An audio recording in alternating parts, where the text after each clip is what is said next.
Hey everybody, thank you for joining us. So just before we go live into the interview here, I would just spend about 30 seconds explaining to you how the interview will work. I do have a set of scripted questions for our guests that we will go through, and then I will verbally announce towards the end when it's time to begin typing your viewer questions. And so without further ado, let's begin. So hello everybody, good morning, good afternoon, good evening, respective of where you're watching from in the world. My name is Mark Allard-Will, but as you can see, I am not alone today. I am joined by Jason Sylvestre. Jason, can I ask you to introduce both yourself and your work, please? Oh, sure, certainly. I'm a Canadian cartoonist. I'm most known for probably my main claim to fame is the book You Might Be From Saskatchewan If, which for a little book of cartoons about the wonderful province of Saskatchewan hit the Canadian bestsellers list, and it's weird. It's been in print for almost 10 years now, which is kind of crazy to me. I've also done a lot of comic book work. I worked on my own book, Jason of New York City, which sort of was the thing that started me on this path. And recently I started working for Cartoons magazine. I've been with them for almost 4 years. So I write and draw funny animal strips for those guys. And I'm also working for Scary Monsters magazine, which is a really cool project where I get to draw cartoons about old scary movie monsters and things from the 1950s and 60s, which happened way before I was born. I'm not that old. So that's basically me. I do everything, all ages. Most of my work is aimed at kids. And we'll get into, I guess, reasons as to why that is when we go through the rest of the interview. My most recent projects that I've gotten out in print were Egg the Idiot Caveman Volume 1. And I've also got a collection of the Jason of New York City webcomics out and available as well. That was actually supposed to debut in Calgary this year, but with COVID, all of those shows have been canceled. So. Awesome, thank you. So now you've worked extensively in the world of comedy, namely comic strips. So you've had great success working with Carson Demons, who's a writer originally from Regina but moved to Saskatoon. Right, I miss him. Yeah, and you've worked together on titles such as You Might Be From Saskatchewan If and Strange Saskatchewan, amongst many others. In your opinion, what makes a good comic strip? I think the thing that makes a comic strip really good is it has to be relatable. It has to be something that people can just look at it and they can think of a person in their life or a situation that's happened to them, and they can quickly relate to it and they get a giggle out of it. That was my experience with the Saskatchewan books. Was when we would go into a book signing, people would come up to us and they would be flipping through the book and they would come across a cartoon that just struck a nerve. And they would start laughing, and I didn't have to say anything other than hello, and they would want to buy the book, and they would want the autograph, and we would go from there. So relatability, I think, is the biggest thing. That's so true. And comedy, they often say that comedy is the universal unifier, right? It's the thing that brings us together, the idea of what we can laugh at in our own lives. Right. So in a second here, I'm about to ask a question about Jason of New York City. Before I do that, I'm just going to play a trailer for that, then we'll be back to Jason and I here. Sure.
back.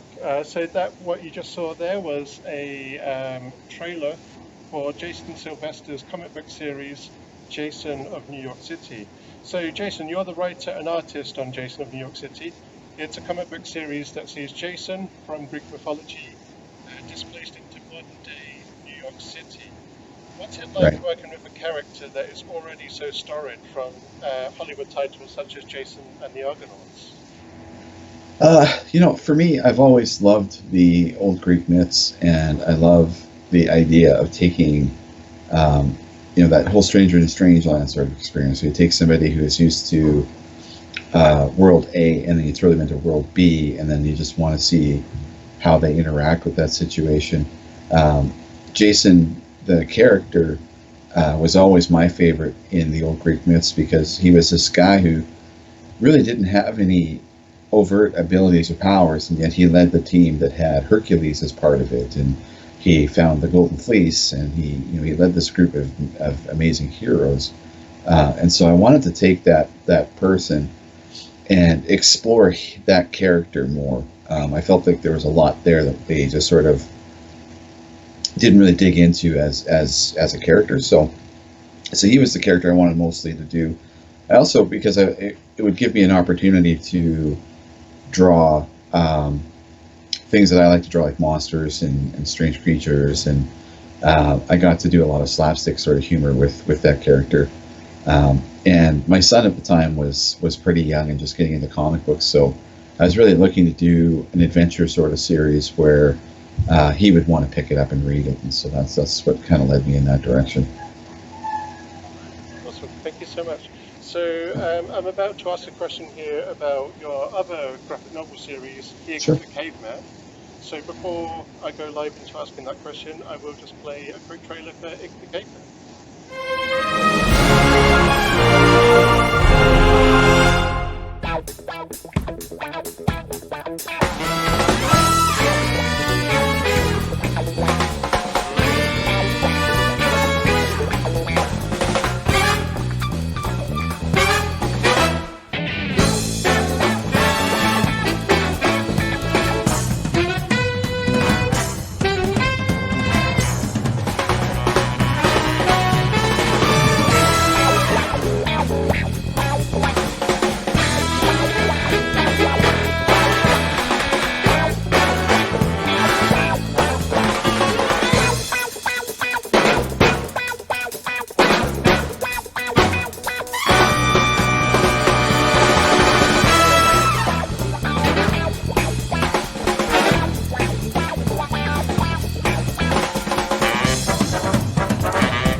All right, and we're back. You're also the creator of Ig the Idiot Caveman, which we just saw the trailer for there. It's a comic book series that you write with children in mind, and it's also something that you write alongside your daughter. Your daughter, from what I understand, is the main creative force when it comes to writing the series. So by virtue, it's a kid's comic book series that's written by a child. Can you tell us a bit more about that process and how it works? Yeah, it's a very collaborative process. She doesn't write the words that go into the book, but we with Ig, it was similar to my son. The situation with my son, she's young, she wants to get into being creative, and she's a very creative kid. She's into making videos and animations and things like that. At 11, that's amazing to me. But she wanted me to write something funny and goofy for her, so I started creating the Ig the Idiot Caveman book. Ig had his debut actually in Valuable Comics, which is like a local Regina self-published book. I did him as a one-page panel strip, where I actually killed him off at the end of the strip. So I brought him back for the graphic novel I did with my daughter. And the way that worked was basically I would draw images and I would say, what should we have happen next? And she would say, oh, well, maybe he falls off this cliff, maybe this happens, maybe that happens. And I would draw a picture, and she laughed. it stayed in the book, and then I would write some dialogue to kind of go along with it. We have a second volume underway right now, and a very similar process. For each issue, I said, what should we have happen in the issue? So we're doing, this one's got kind of like themed issues. So we have the first one, which will be a Halloween sort of egg story. So it's a collection of like little short egg snippet stories that are all Halloween themed. And then the second one is Egg versus the Volcano, where Egg tries to deal with a volcano eruption that's destroying his home. And then the third one will be Egg and Love, which I haven't started work on the artwork for that yet. And the last one will be a sort of Christmassy sort of issue. The fun thing with Egg is I'm taking a character where none of the stories intersect. So if you're a kid and you're picking up any copy of Egg, you can read it. You don't have to buy the next issue. You can just pick up that one story, read it, laugh, and move on. And that was important to me because I wanted to have something where a kid can just sort of latch on to it, read it, enjoy it, and then move on to the next thing. So Egg's been a lot of fun to do. That's wonderful. And that's really nice as well, that you have that creative process that you can share with your daughter. Right. Yeah, really nice kind of family creative effort. And something that's really wildly interesting to me, because while I'm not a motorhead myself, I kind of, as a teenager when I was growing up and stuff like this, when I was coming of age, as a metalhead, I ran in circles with lots of punks, and even though they're diametrically opposed things, punk and heavy metal, one thing that you get in the artwork that's attributed to punk is rat pink. Rat pink is everywhere, and rat pink is definitely everywhere with punk. And so one thing that's really wildly interesting to me, having grown up with that kind of imagery of rat pink, is that you're actually a really big name to motorheads and to car fanatics, namely because of your illustration work with Cartoons magazine. You've created some recognizable characters, your own characters that you've essentially lifted up onto that platform. What's it like being known for such iconic characters and to be recognizable to car junkies? It's pretty surreal, to be honest with you. It's pretty wild. I got to draw Big Daddy Roth and some of his creations in a couple of strips, and it was a little nerve-wracking being asked to do that, because I feel like I grew up reading magazines like Mad Magazine, Cracked Magazine, Cartoons, Heavy Metal Magazine. I'm not a gearhead. I'm not a mechanic. So when we got the gig with Cartoons, it was a little nerve-wracking because suddenly I have to make sure that I am drawing the correct vehicle pieces on the vehicle and things like that. So it turned me into, I had to do a lot of research, a lot of looking at different photographs, talking to different people that are in the car culture. I love the fans. They're amazing.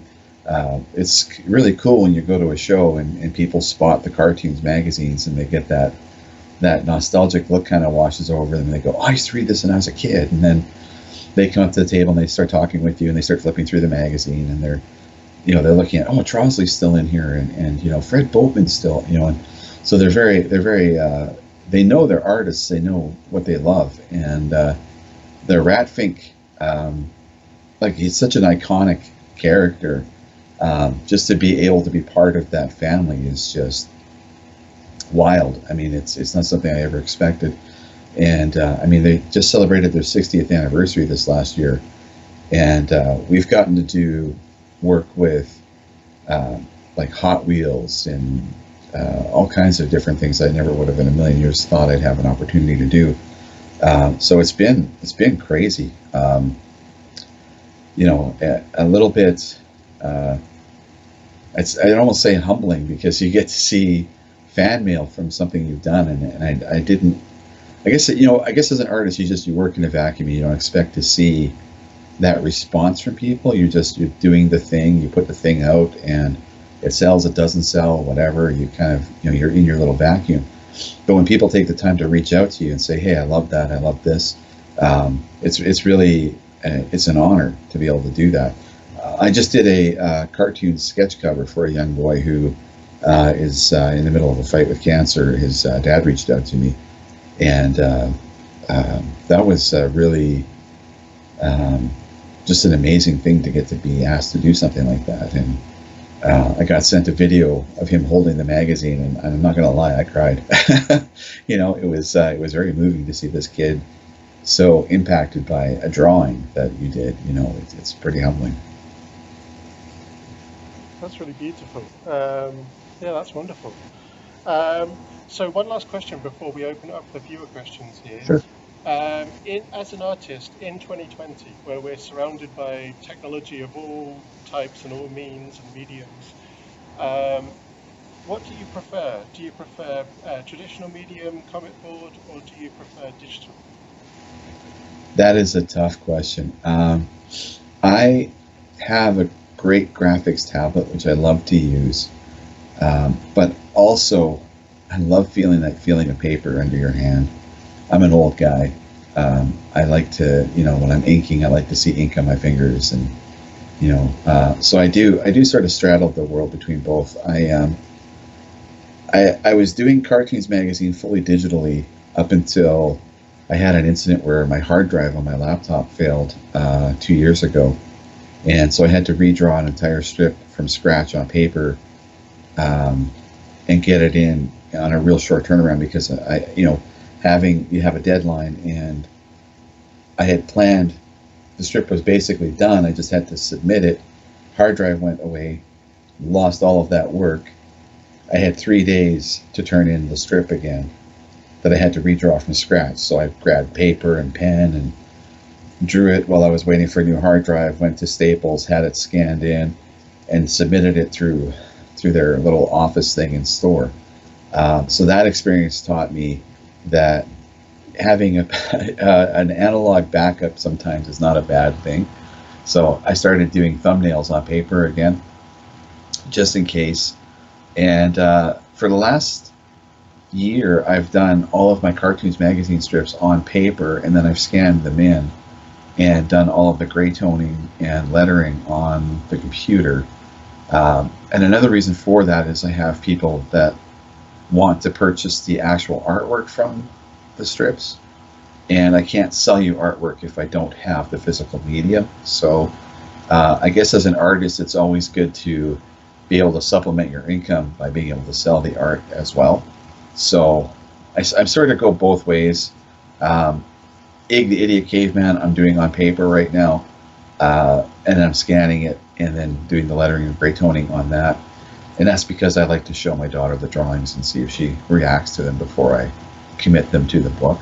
So yeah, I don't really have a preference either way. I know if we're talking about speed, digitally I can draw a page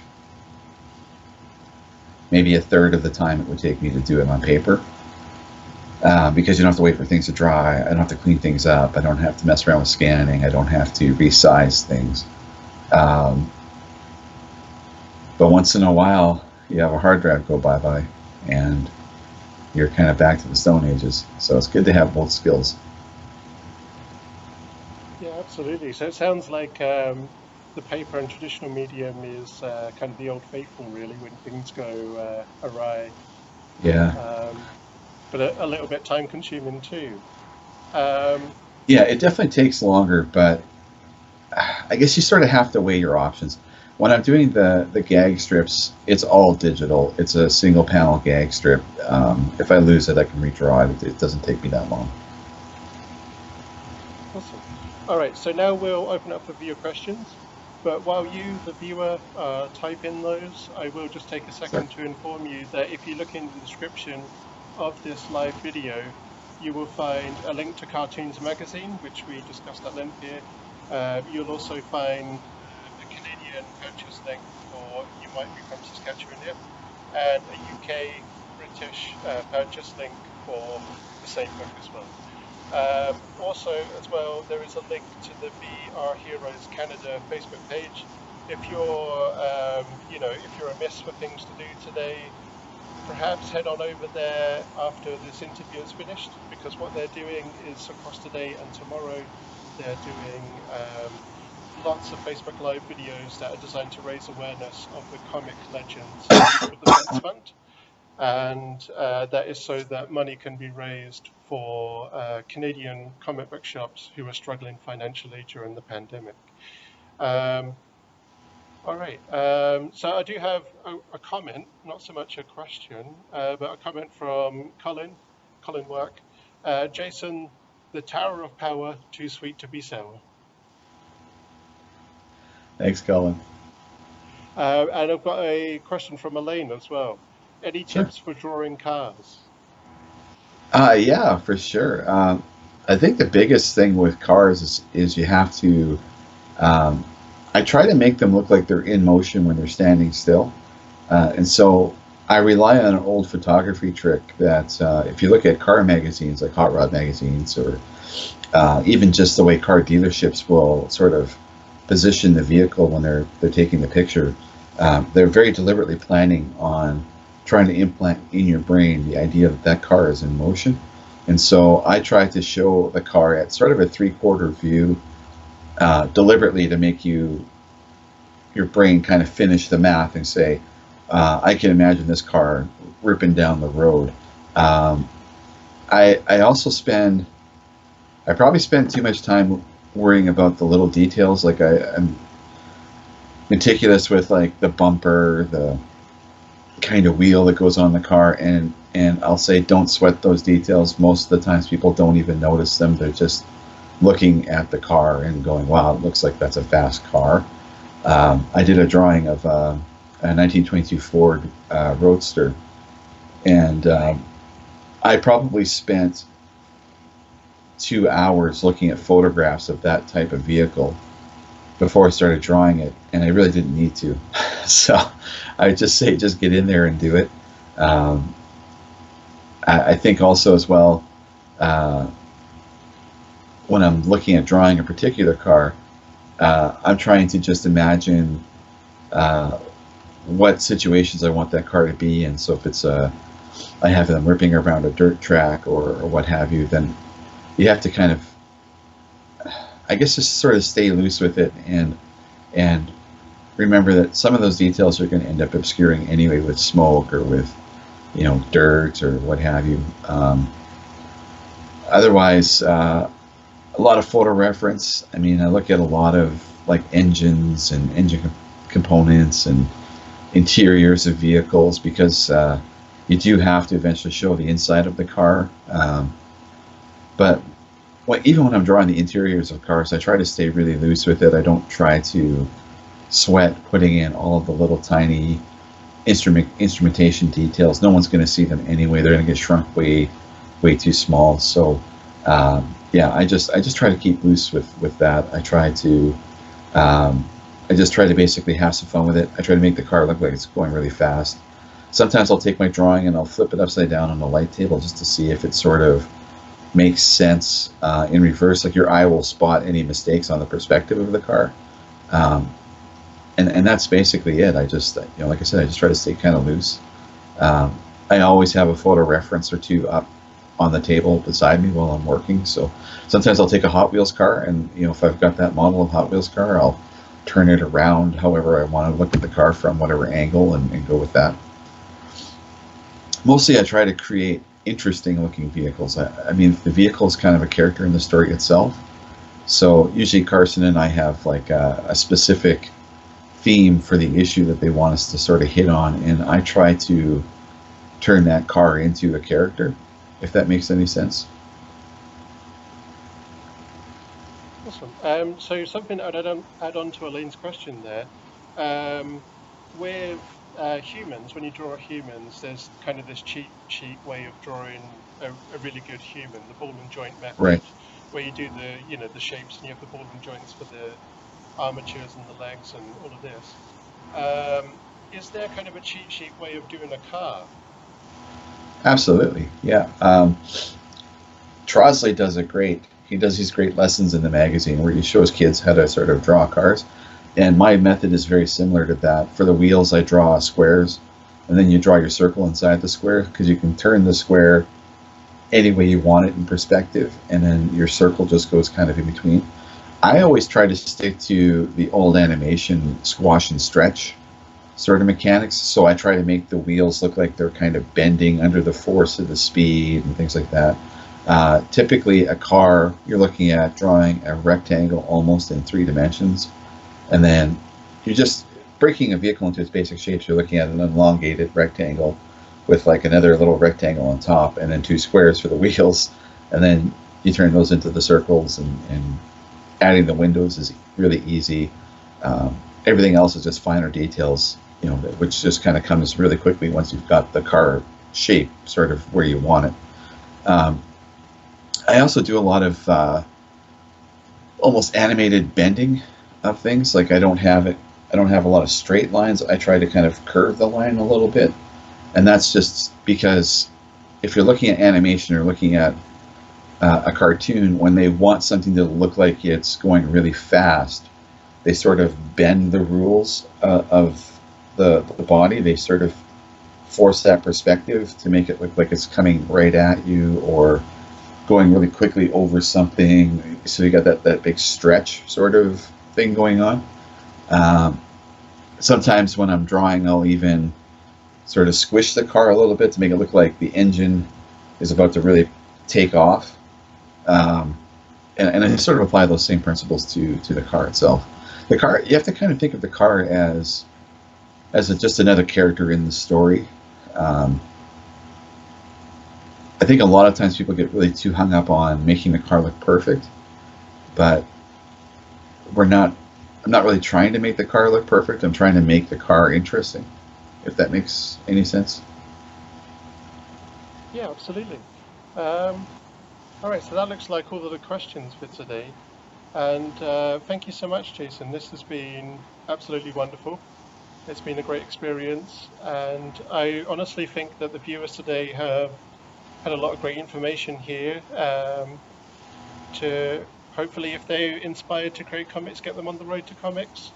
And yeah, so it's been wonderful. Thank you.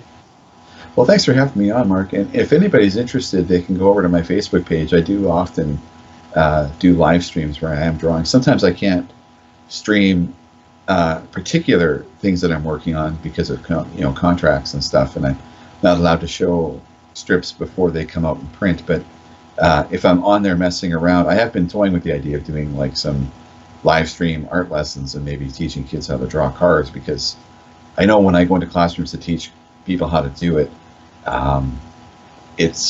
you sort of have to see it in action to sort of get the idea of what we're doing.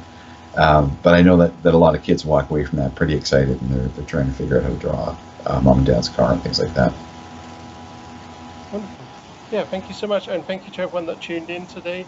We will be back soon with another interview. Right on. Well, cheers, everybody. Take care out there. Try to stay safe. Like, share, subscribe.